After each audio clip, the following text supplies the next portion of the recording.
Thank you very much, and thank you to Tasman and to Alex as co-founders of TANDA, and can I acknowledge your work along with many others in putting this together.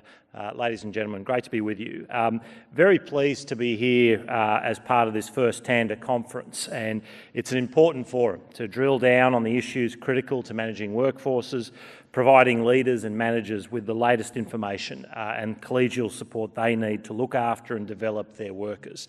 And I want to commend TANDA for your leadership in making this happen. So I've been asked to bring you up to date on what the Australian government is doing in the industrial relations space, and I'm very happy to do that. As the Assistant Minister in the Jobs and Innovation portfolio, whilst I don't have direct responsibility for workplace relations, I'm part of the government's team whose focus it is to get the policy settings right so that businesses can grow and employ more people. We all know the importance of small and family businesses to our economy. They employ a huge number of Australians. They're known for their creativity and pragmatism in ensuring their products and services meet customer needs and stay competitive, and bring the financial rewards that will allow them to keep going, keep growing and keep employing. The Australian government is committed, of course, to helping these businesses thrive, supporting Australians in their employment and preparing them for future work opportunities and demands. The government's made significant steps towards improving our workplace relations system. Let me take you through some of the important workplace relations changes we've made, along with some we are keen to progress. As promised in our 2016 election policy, we're implementing the majority of the recommendations from the Trade Union Royal Commission into Union Governance and Corruption. 29 of these have already been actioned, and another 13 will be implemented by legislation which is before the Parliament.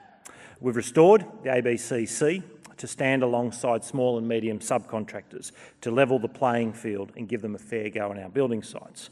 We established the Registered Organisations Commission to ensure greater transparency and oversight of employer bodies and unions. Our corrupting benefits legislation now prohibits secret and illegitimate payments between employers and unions and requires greater transparency by both in their dealings with workers. We've also secured important protections for vulnerable workers with the passage of the Protecting Vulnerable Workers Act, which includes increased penalties by up to 10 times current amounts for serious contraventions of the Fair Work Act, such as repeated and deliberate underpayment of wages. Now, my colleague, the Minister responsible for workplace relations, the Honourable Craig Laundy MP, is working on making sensible and practical reforms to ensure that our workplace relations system is fair for all Australians. The government is committed to its workplace relations legislative agenda. Unfortunately, when we've sought to make recent changes to the Fair Work Act, even if it's just about cleaning up obscure procedural matters or cutting red tape, there has been resistance in the Parliament. A good example of this is a bill currently before the House of Representatives, aimed to repeal an obligation in the Fair Work Act that says awards have to be reviewed every 4 years. Now, these reviews cost businesses and unions millions of dollars. No sooner do you finish one 4-year review, you have to turn around and start all over again. The same bill would also make sensible and much-needed changes to the enterprise agreement making process by giving more discretion to the Fair Work Commission to overlook minor procedural and technical errors in bargaining.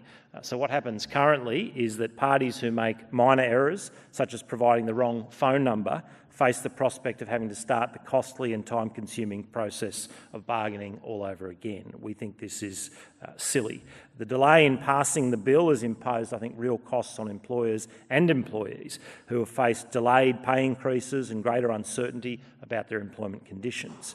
But the opposition have been playing politics with the bill, despite it being supported by key stakeholders, including the ACTU. Now, the Ensuring Integrity Bill, currently before the Senate, remains our key priority. Now that the merger between the MUA and the CFMEU is a reality, this bill becomes more important than ever. The bill will strengthen the court's ability to deal with officials who deliberately flout the law, engage in financial misconduct and fail to act in their members' interests. The bill would also introduce more robust options that enable the courts to better target the offending conduct of registered organisations. This week, Ministers Laundy and O'Dwyer released for consultation important amendments to the Fair Entitlements Guarantee, or FEG. Now, FEG is an important safety net for Australian workers. It ensures they are not left out of pocket when their employer goes bust. Unfortunately, some employers shift employee costs onto the scheme for their own advantage or just to exploit the scheme.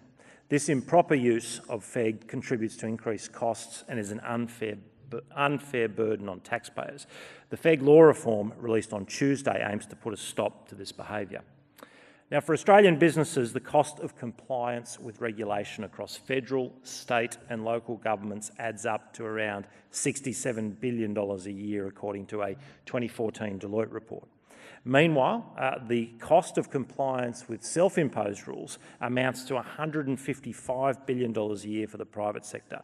That is, it costs Australian businesses $21 billion a year to develop and administer their own rules and $134 billion to comply with them. So the Australian government has been working on a range of activities to lessen the burden of compliance on businesses imposed by government regulation. The National Business Simplification Initiative is our approach for making it easier to do business in Australia.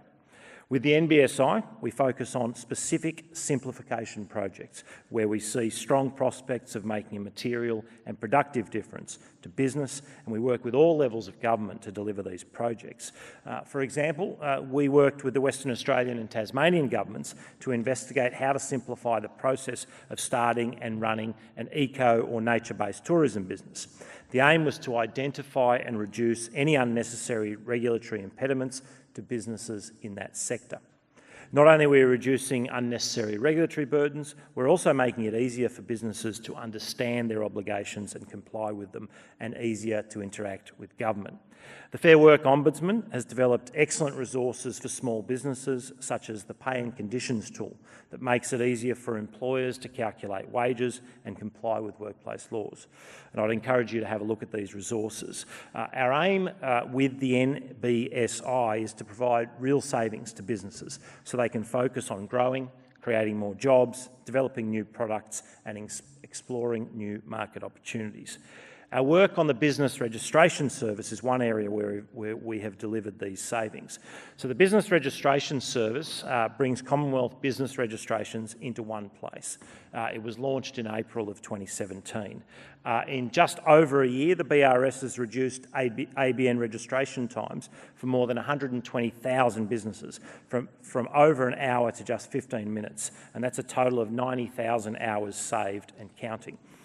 These are just some examples of how, by joining up services and streamlining regulations, we can save businesses time and money, which they can put to better use by investing in their business. Now, the Turnbull government will continue to pursue workplace relations and business regulation reform where it makes sense.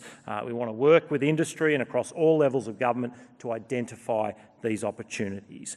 We do this and we build on our suite of policies, cutting taxes, cutting red tape, and specifically targeting regulations which hold businesses back. We want to see small and medium and large enterprises thrive. We want to see them be able to continue to employ Australians, and we stand ready to work with you to make sure we can make that a reality. So I thank you very much for the opportunity to be with you today, and I understand we're going to have a bit of Q&A, so I look forward to your questions, but thank you for having me.